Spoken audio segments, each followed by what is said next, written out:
Hello and welcome to the deep dive. So today we're going to do something slightly different. I'm joined by Josh Williams, of course, at Distance Covered on Twitter. Josh, I'm looking forward to this one, mate. We've got a couple of something slightly different, I suppose. On your left-hand side here, the red team is Liverpool from 1920 when we beat Arsenal by 3-1. On your right-hand side, the green team is Liverpool from the weekend when we drew 2-0 with Wolves. And what I wanted to showcase and talk about here with Josh is that Liverpool played a 4-3-3 formation in both games, but the 4-3-3 has changed over the last few years because of probably mostly personnel, I would guess. Maybe the coach as well might have had something different and more different coaching ideas. I'm going to run through the teams first, then quickly. As I mentioned, the red team is from 1920. It started off, actually, we had Adrian in goal. We had Trent Alexander-Arnold at right back. Matip, Virgil van Dijk and Andy Robertson round off the back four. You had Fabinho, flanked by Jordan Henderson and Gini Wijnaldum. Then on the left-hand side, you have Mane. Through the centre, Bobby Firmino. On the right-hand side, Mo Salah. Okay, next on the right-hand side is the 4-3-3 from Wolves. So you had Alisson in goal, you had Trent Alexander-Arnold, Joel Matip, Ibu Konate and Andy Robertson. Then you had Fabinho in the sixth. To the left-hand side of him was Thiago. Then further up the field, Jordan Henderson. Left-hand side was the debut boy Gakpo. Right-hand side was Salah. And then through the middle was Darwin Núñez. And as I say, these are the average positions, Josh, but they're completely different. What's the first thing that you saw when you looked at these average positions and thought about? Well, it's the midfield department mainly, isn't it? You know, that's where the changes have came. Obviously, the players have remained largely the same, with the exception of Thiago Alcantara joining in 2020, I think it was. Mm-hmm. But in addition to that, you know, the players remaining the same. The shape has kind of been played with completely. Like if you look at the midfield three here, it's very much a midfield three. You've got two number 8s and you've got a 6. And I think today, you know, well not today, but recently against Wolves, you've got a bit more, almost looks like a 4-2-3-1 really, doesn't it? It does, yeah. And that's it. I mean, we've got Fabinho here, and I don't mind moving them now because the average positions is sort of set. But, you know, the centre-backs, let's look at the things that maybe are the same first of all. Yeah. Two centre-backs are in almost exactly the same place. The full-backs are actually in almost exactly the same place, although I would say over recent times, Trent has probably been a little bit more here. I think against Wolves, he was a little bit further up the field. Yeah. So the forwards, similar, but not quite the same. You see that Bobby Firmino's slightly deeper than the others. Yeah. And quite often, back in the day, you would have actually seen Mo Salah a little bit further forward than Mane. But I do think against Arsenal, this one that we've picked, Mane was just slightly edging further forward. Gakpo, a new signing, might have something to do with it. But I think Alex Oxlade-Chamberlain the week before against Brentford, probably a little bit more over here and a little bit deeper as well. Yeah. So I think you're correct to point out there, the two midfielders are completely different and nowhere near as high up the pitch. Are we getting attacked in this area of the field? Well, I think it stems from, like, when Wijnaldum was at the club, this player here now was more of a controlling type, really. Wijnaldum had this reputation for being a box-to-box player, but in reality, most weeks, he was just a controlling presence who just kind of offered, like, balance, stability. One of the real data points he showed up in was just keeping the ball. He just kept the ball relentlessly. And he just kind of drifted under the radar almost, and he was kind of like narratives ongoing that, like, you know, what does Wijnaldum even do and things like that. I remember this, and it was never the people, and this is no slight on people who don't go the game, because there's millions of Liverpool fans and only 60,000 could get in the ground. But I always felt like people who watched it on the telly never appreciated Wijnaldum quite as much as someone who was in the ground. Yeah, well, I think even when he left, Klopp was quick to reference, like, one of the best tactical players he's ever worked with and very strategic player and things like that. Because when he arrived, he was kind of like a 10, played on the wing for Newcastle a little bit, scores the odd box-to-box goal when Liverpool need him to, but predominantly he was the controlling presence. And then when he leaves, you replace him with basically the ultimate controller in Thiago. And that's why over time it looks like Thiago's kind of, when Liverpool have got possession secured, he'll tuck in alongside Fabinho and almost occupy like a lopsided makeshift shape to almost catch the opponents off guard almost, because everyone knows Liverpool play a 4-3-3. That in possession at least doesn't really look like a 4-3-3. And I'm not too sure if it's resulted in Liverpool getting specifically attacked here, but it's definitely had an impact overall on Liverpool's defensive stability, I'd say. Yeah, I'd add to that, right? And you know, when I watch teams build up against Liverpool, I watched quite often the press from maybe these three players. And it always feels like it's very easy to get a DM into this area, whereas I always felt, and that's not necessarily, again, we're talking average positions here, and it doesn't work on average positions per se. Yeah. But I think if these two lads are a little bit closer up the field, like these two lads are, you can get pressure on the ball a little bit earlier. And I feel like right now, that's what Liverpool probably aren't getting in quite the same way. We're just not getting pressure on the ball in the final third as much. And it got me thinking about how Liverpool are sort of defending teams, and how other teams are trying to build up past us. And I wonder whether, like, look, I know there's a lot more space over here in this area behind the two midfielders, but how many times Fabinho would win the ball up in this area of the field and we'd recycle possession, whereas I feel like now we're just not getting those opportunities. Klopp has always referenced, you know, gegenpressing being the best creator in world football, but it's like we've lost our number 10 almost in gegenpressing at the moment, isn't it? Yeah, it is. And it was so difficult to bypass this kind of block of players that it just never really happened. And even the positioning of Van Dijk, I think is interesting here, because you can see slightly deeper, and it was almost like if you break through the kind of unbreakable block, you have like the last line of defence, like the big boss almost, like Bowser or something waiting there. So it was impossible to break through Liverpool for periods. And I think the changes that we've made now, obviously you've introduced Darwin, you've introduced Gakpo, and I think Darwin in particular is really intense and things like that. But if you look at his numbers when he was at Benfica, not so much of a presser. I mean, it could stem from Benfica's approach, but he wasn't like much of a Firmino in that sense. And Gakpo's the same. So I think overall Liverpool, in addition to being a bit more open in the midfield and a bit older and a bit more tired in the midfield, you've now got a front line that's just a bit like Mane, Firmino and Salah at times could defend like 5 players. You'd have like a back 5, including like a back 4 and your 6. And Salah, Firmino and Mane would defend the whole back 5 on their own. I think now you've got players who are still getting to grips with that and still getting to grips with when should you press, when shouldn't you press. And I think throughout the season so far, there's been lots of situations where like Liverpool have been like a second late and 2 seconds late, and then you just get bypassed. And that's it. And I always think of it, I always sort of try and explain it. We've been doing these shows on Redmen Plus for years now, but every player, when they press the ball, they create a pressing shadow, don't they? And like the quicker you can get there, the bigger the shadow is behind you that you can't pass to. So maybe, for example, if Mo Salah gets there, his pressing shadow's all here. And if you're just a little bit slow, the pressing shadow's only here, and you've got maybe 2 options to get around.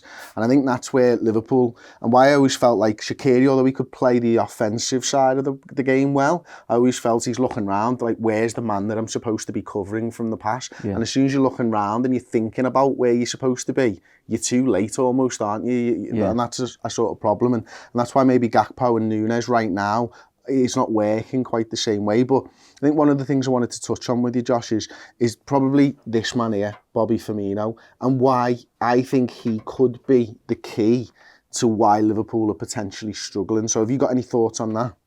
Well, I think first of all, the whole attack that Klopp created, the first attack that Klopp created with Salah here on this side and Mane on this side. It is well there. It's backwards to us, yeah, remember? It's backwards for us, yeah. I was waiting to get corrected then as I was saying it. But yeah, I think that all of that stemmed from Firmino. Firmino was kind of like the instigator of all that, because when Klopp arrived at Anfield, Firmino was already there. He wanted to make use of him. How can we do that? We surround him with pace and inside forwards who are going to get goals, because if there's one thing Firmino doesn't do, it's maybe pacing behind and goals, really. So you couple him in with that, and it works that way. And one thing I loved about this system, during its pomp, was every player was just able to behave in a natural way. It was just such a harmonious, basic system that's been done before. But because it consisted of players who were naturally fitted to the system, everybody just behaved as normal. Like, even without instructions, they would just do natural things and just compliment each other. Like, for example, Firmino obviously would do those movements, and you've got Mane and Salah doing these movements. You wouldn't have to tell them to do that. They would just naturally do it.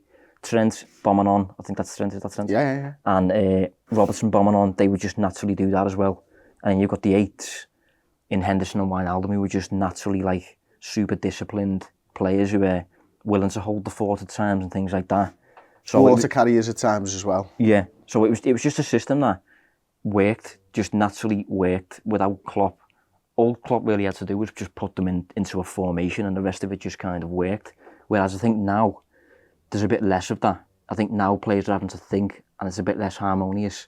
And a lot of it stems from Núñez not being a problem, just being different to Firmino, in the sense that rather than coming deep, he's essentially doing the opposite. He's running in behind, he's running away from the ball. Well, the two things that you mentioned about Bobby Firmino there, where that he doesn't like to get the goals, or he doesn't get the goals, and he doesn't get in behind, and I thought to myself, they're the two things that Núñez does. Exactly, as soon as you were saying it. So carry on, mate. Yeah, I mean, so Darwin Núñez is here, and he's now looking to do this rather than this. And how does that affect what goes on behind? Well, Núñez is running away from the ball now.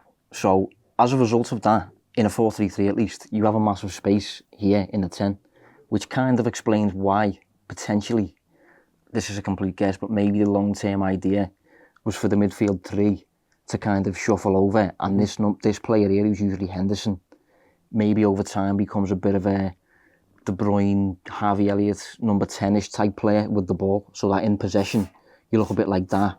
Darwin can stay away from the ball, and you've got a number 10 occupying these spaces so that Darwin doesn't have to. But one of the issues with Liverpool doing it, I think, is one of the things City do is when they have the ball, they drastically change shape. And that's kind of what Liverpool are doing here a little bit. The difference between Liverpool and City is just so much more methodical and controlling and slow that it's kind of easy to do that like a chessboard. Whereas Liverpool can be really chaotic. And if you're trying to change system without the ball and with the ball, you're occupying different shapes and you're chaotic, and your game's a bit chaotic, you are just going to be all over the place at times. And there's been lots of games in the past year or so where Liverpool have looked really disjointed. There's been lots of good games as well, but when Liverpool are in total control, which they haven't been for large periods this season, I think this new galaxy brain kind of shape can cause problems. That's what I call it. It feels a bit like overthinking at times, doesn't it? It does. And I mean, one of the things that I sort of think, and I think you're absolutely spot on to point it out, is, look, I don't think we've been getting Trent as far forwards. You know, at times we'd have, in the past, for example, actually, let's go over here. You'd obviously have Trent Alexander-Arnold coming down here. You'd have Bobby Firmino, you'd have Salah and Mane moving into this space. And you'd have, because you'd have the 8s and Robertson as well, you'd have an overload there. You'd have the 6 players, and Trent Alexander-Arnold and Andy Robertson are just taught to put it into this area. Whereas I think in this sort of system, the way that you'd set it up, when Robertson and Trent do get forward, not necessarily at the same times, he's the point man on his own. And it's like, where does Salah fit into this new system that we've got? Because he was always the guy to get the goals, but now it feels like Núñez is the guy to get the goals and Salah's a facilitator. And he can do that. He can get assists and he's a creative player. But is it to the detriment of his goals? And that's a difficult thing. And I always think as well, like, the way that we've got this sort of set up over the last few weeks, I've felt that Liverpool have almost tried to manufacture somebody in this area of the field, whereas it used to just be Bobby dropping in. Yeah. Now it's like, well, Henderson's got to get in there, or as you mentioned, Harvey Elliott's got to get in there, or the left winger actually comes across. And that's all because Darwin is quite static and quite focused on just going forwards and getting in front of the goal. And I think the chaos point's brilliant, because how many times we see a long ball over the top for exactly, Darwin, and it's brilliant and it works at times. He's not quite finishing his dinner when it comes to that type of stuff. But also, does it leave everybody else a bit, shit, I'm out of position, where do we go from here? So I think Liverpool have got some serious problems to solve. And I think in our next show, go on, make your point. Well, I was going to say specifically on Liverpool's right as well, because that's where Liverpool are doing it. You know, you've got Thiago tucking in alongside Fabinho here, and you've got Henderson or Elliott often up here. Liverpool's right already consists of Mo Salah and Trent Alexander-Arnold, neither of whom are particularly great defensively. So on top of that, you also have Van Dijk over this side, by the way. So you've got maybe Matip here. So it just kind of makes this this channel here really vulnerable for Liverpool, Yeah. and I think it has done over the past maybe 6 months without the intensity that we've shown. And I think that's why in the next show we're going to do on Redmen Plus actually, and you can actually, if you want to sign up for it, we're going to be talking about Jude Bellingham, and I've got a code for a free month for you. So if you go over to redmenplus.com, you fill your details out and you put the code JUDE, J-U-D-E in, you'll get a free month where you can sign up and you can watch the show that we're about to do. And we're going to talk about Jude Bellingham and what he could potentially do to this 8 and whether we think that he could potentially slot back in so we play 4-3-3 in the same way, or whether you think it's going to be slightly different. We're going to look at the numbers around that. So get over to redmenplus.com, sign up, use the code JUDE for a free month, and we'll discuss Jude Bellingham at great length in that show. Bellingham is one of the reasons he's special is because he couples in all that physical stuff, all the defensive stuff, with a real ability on the ball. For example, he's the most fouled player in the Bundesliga on 45 fouls drawn, and that stems from his just ability to dribble. He's 5th in the division for successful dribbles, so he's tricky on the ball despite being this defensive monster who's got a physical edge about him. He's 2nd in the whole league for progressive passes when it comes to like breaking the lines and those cute passes around the corner and things like that. He's Dortmund's top scorer in all competitions. We've seen him arrive late in the box. He scored England's open goal of the World Cup.